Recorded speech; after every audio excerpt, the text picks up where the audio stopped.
Crypto for Advisors, Global Elections and Crypto. The U.S. election shined a spotlight on crypto with promises to clarify regulations. Will we see similar developments in other countries and jurisdictions? You're reading Crypto for Advisors, CoinDesk's weekly newsletter that unpacks digital assets for financial advisors. Subscribe here to get it every Thursday. Trump's election campaign focused on crypto, and already in his first 100 days in office, we've seen progress in support of the crypto industry. Canada held an election on Monday. Can we expect the same focus on crypto in other regions? In today's Crypto for Advisors, Morva Rohani from the Canadian Web3 Council explains what this political shift means for advisors and why it's important to align crypto with financial system upgrades. Then Vincent Kadar from Polymath answers questions about global trends in Ask an Expert. Sarah Morton. Canadians have voted. While digital assets are not a priority in the new government's agenda, there is an opportunity to position crypto as part of Canada's broader financial modernization efforts. Whether the Liberal Party ultimately forms a narrow majority or a strengthened minority, the direction is clear. Stability is fragile, and political capital will be focused on economic resilience. That focus has only sharpened with the return to office of President Trump, whose economic strategy includes both sweeping tariffs on Canadian goods and open support for crypto infrastructure in the United States. Against that backdrop, Canada's digital asset sector must pivot its message. Canadian Prime Minister Mark Carney's background as a central banker points toward a focus on systemic risk, monetary policy stability, and prudent innovation. Crypto will not be a top agenda item, but stablecoins, payments modernization, and blockchain-based settlement infrastructure could find a place under a broader modernization umbrella. This means preparing for a few emerging trends. Crypto has the potential to be treated as financial infrastructure rather than a speculative outlier, but only if the industry advocates strategically and positions itself as part of Canada's economic modernization. While Canada moves cautiously, other markets are moving fast. The European Union's MiCA framework is now live. The United Kingdom is advancing stable coin licensing.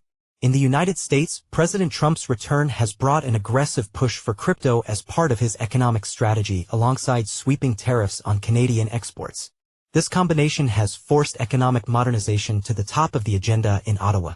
Digital assets are increasingly being used as economic tools, not just financial experiments. Trump's posture has reframed crypto as part of national competitiveness, and other jurisdictions are responding. For Canada to remain relevant, integrating blockchain and digital payments into the country's financial infrastructure is no longer just an innovation play, it is becoming a strategic necessity. That is the case the industry will need to make in Ottawa. Here's an overview of where key crypto initiatives in various jurisdictions currently stand. Canada's political landscape is shifting. For the digital asset industry to make meaningful progress, it must reposition crypto as essential financial infrastructure. The focus needs to be on resilience, modernization, and economic competitiveness, not speculation.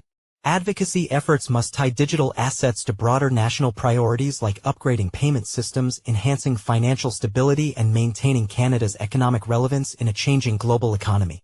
This approach matters for advisors and investors as well. As regulatory frameworks evolve, demand for compliant and diversified digital asset exposure will only grow. Those who understand how crypto fits into trusted financial structures and who frame it as part of a broader modernization of financial services will be better positioned to capture new opportunities. Those who adopt this mindset early across both the industry and advisory sectors will not only help shape Canada's next generation of financial regulation but will also be best placed to benefit from the growth and innovation that follow. Morva Rohani, Executive Director, Canadian Web3 Council. Q. How have the recent U.S. elections changed the crypto regulatory landscape? The 2024 U.S. elections ushered in a major shift in crypto regulation. Over the last 3 months, the Trump administration has made several significant moves in line with the promises the president made to the industry. This includes an executive order to establish a Bitcoin strategic reserve, the appointment of a crypto czar, the creation of a crypto task force, and roundtable discussions on topics such as taxonomy, tokenized securities, custody, registration, and DeFi. Even key regulatory bodies have rescinded their guidance that discouraged banks' involvement in crypto. All of these moves have been in an attempt to position the U.S. as a leader in the digital asset space. Given that the U.S. crypto market is the largest and most influential in the world, these positive developments are likely to help drive crypto regulations globally. Overall, for the first time, we are getting a crypto-friendly regulatory environment, though more clarity and a proper framework will take time to establish. Q. How are fragmented political landscapes around the world affecting stablecoin development and adoption?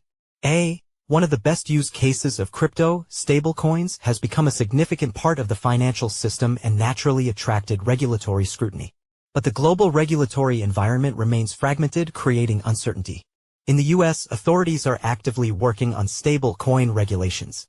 However, the EU and Asia are not keen on US-pegged stablecoins gaining widespread adoption locally, seeing them as a potential threat to their own monetary sovereignty. Stablecoins, after all, undermine local currencies and enable capital flight, driving countries to digital fiat, which further complicates the matter. But with the world moving towards a digital financial system, the benefits of stablecoins, including financial inclusion, faster and cheaper cross-border payments, enabling DeFi participation and even serving as a hedge against inflation, simply can't be ignored. This means that countries must recognize the growing popularity of and demand for stablecoins and embrace innovation or risk being left behind. Vincent Kadar, CEO, Polymath. Morva Rohani is the leading advocate for crypto and blockchain policy in Canada, shaping the regulatory landscape as the founding executive director of the Canadian Web3 Council, CW3. The National Industry Association dedicated to advancing Web3-friendly policies and regulations in Canada. Under her leadership, CW3 has secured exclusive industry consultations, successfully lobbied against restrictive regulations, and positioned Web3 as a key pillar of Canada's financial future. With deep expertise in technology policy, fintech, and digital assets, Morva has led policy and regulatory engagement at all levels of government in Canada, the US, the EU, and Asia-Pacific. She has a proven track record of unlocking market access for emerging industries and ensuring Web3 businesses have a voice in policy decisions. Morva holds a Master's in Public Policy from the University of Toronto and a BA in Political Science from the University of British Columbia.